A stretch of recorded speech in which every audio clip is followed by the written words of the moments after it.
Bismillahirrahmanirrahim. Assalamu alaikum dostlar. Bugün daha sizler menен Peygamberimiz Muhammed sallallahu aleyhi ve sellem'dan başından ötkürgüm bir hikayesi menен bölgüm geldi. Al hikaya berekeli akça dep atalат.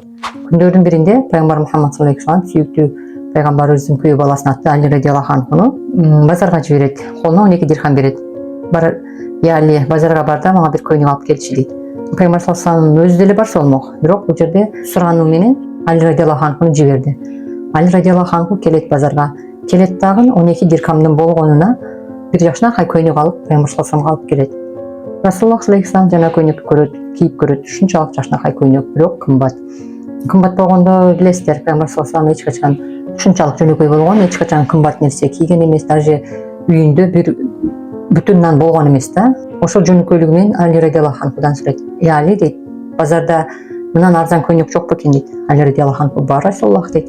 "Анда ошол көйнөктү мен алсам болобу?" дейт. "Ооба болот." "Бар алмаштырып берчи" деп кайра суранат, кайра өтүнөт. Бирок Ali radhiyallahu anhu айтат: "Я Rasulullah" дейт. "Азыр эми барсам бул көйнөктү албайт" дейт. "Сиз менен барсам гана бул көйнөктү алат ээси" дейт. Макул деп Peygamber sallallahu aleyhi ve sellem Ali radhiyallahu anhu алган жерге эртишип келишет. Көйнөктү алган жерге келишип, жана хозяинден көйнөктү 4 дирхамга чакыртап гана 4 дирхамдык көйнөк алып Peygamber sallallahu aleyhi ve sellem жолго чыгып бара жатса, bir авраты ачык, жылаңач киши жолдо турат. Жанагы киши бурчка туруп, өзүнүн авратыны bir кичинекей жалбырак менен ороп жаап алган. Peygamber sallallahu aleyhi ve sellem карап туруп: "Эй паланча" дейт. "Бул жүргөнүң кандай" дейт.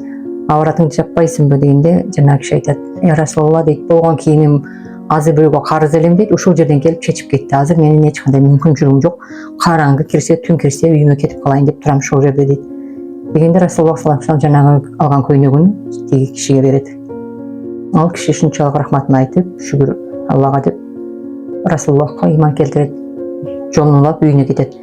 Кайра барышат, дагы bir көйнөк алышат. Көйнөк алып чыгып келе жатса, базардын орус жагында bir жерде bir кичинекей жаш келин ыйлап отурат. Rasulullah sallallahu aleyhi ve sellem карап туруп: "Эй келинчек" дейт, "Базар жабылып калды, кеч болду, эл тарады. Эмне отурасың бул жерде?" дегенде, жана аял айтат, келинчек айтат: "Я Rasulullah" дейт, "Мен ушундай bir адамдын канизагымын" дейт. Канизак биздин тил менен алганда күң аялы болом дейт.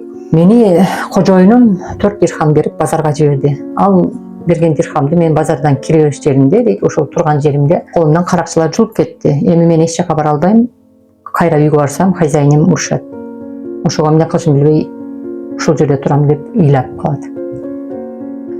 Rasulullah sallallahu aleyhi ve sellem жана 4 дирхамды ошол аялга берет. Ал продуктасын жасайт. Ali radhiyallahu anhu эртишип продуктасын жасап, эмне керектелгендерин алышат. Үйгө бар деп жиберсе айтат: "Я Rasulullah" дейт, "Мен азыр кеч болуп кетти" дейт. "Мени кожоюнум жибергенде" дейт, "эрте болчу" дейт. "Эрте менен эрте келгем" дейт. "Ошол бойдон ушул жерде турдум. Азыр эми барсам" дейт, "кожоюнум мени дагы урушат" дейт. "Балким мени жазалайт" дейт. "Мүмкүн болсо сиз мени алып барсаңыз, кожоюнума болгон окуяны сиз түшүндүрүп, мени тапшырып койсоңуз" дейт.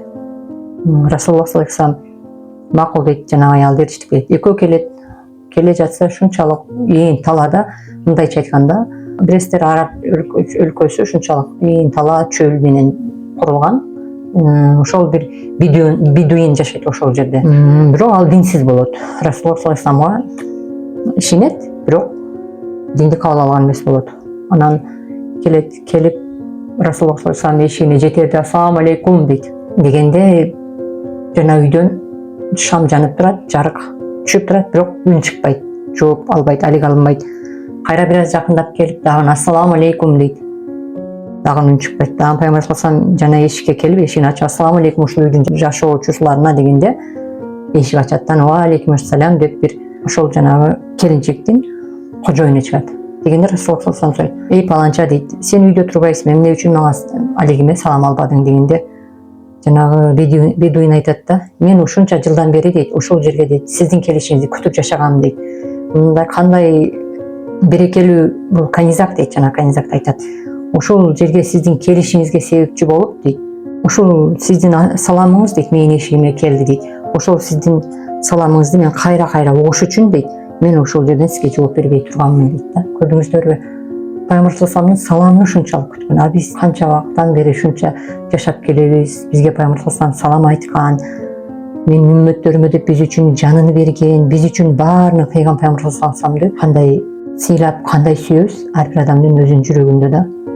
Ошентип жана жерден Пейgamber sallallahu болгон окуяны түшүндүрөт, канизакты таштайт. Ошондо жанагы киши айтат: "Ey Расулулла" дейт, "Мен динди кабыл алдым" дейт. "Мен динди кабыл алдым" дейт. Жана ошол канизакты боштондукка чыгардым дейт. Көрдүңүздөр, канчалык Пайгамбар саллаллаху алейхи сүйүп, урматтап, ошондой динсиздер дагы пайгамбардын саламынан ушунчалык береке келишине ушунчалык ишенишкен да. Анан Пайгамбар саллаллаху алейхи ошол жерден "Я Алла" дейт да, кандай берекелүү акча дейт. Бир кулду азатка чыгарды дейт, канизакты жана аялды азаттыкка чыгарды дейт. Эки жалаңачты кийиндирди дейт. Бир динсизди динге алып келди деген экен да. Көрдүңүздөрбү? Ошон үчүн береке акчада эмес, береке бул байлыкта эмес экен да. Береке Аллада экен. Мисалы үчүн азыр биз канча таап атабыз. Сөз эле бай десе береке деп ойлойт экенбиз да. Аллахым береке берсин, Аллахым өмүрүңө береке берсин. Алланын берген берекеси бул биздин балдарыбыз экен. Алланын берген берекеси биздин өмүрүбүз экен. Алланын берген берекеси биздин ата-энебиз, биздин бир туугандарыбыз. Жашообуздагы ар бир жакшылык Алланын берекеси экен.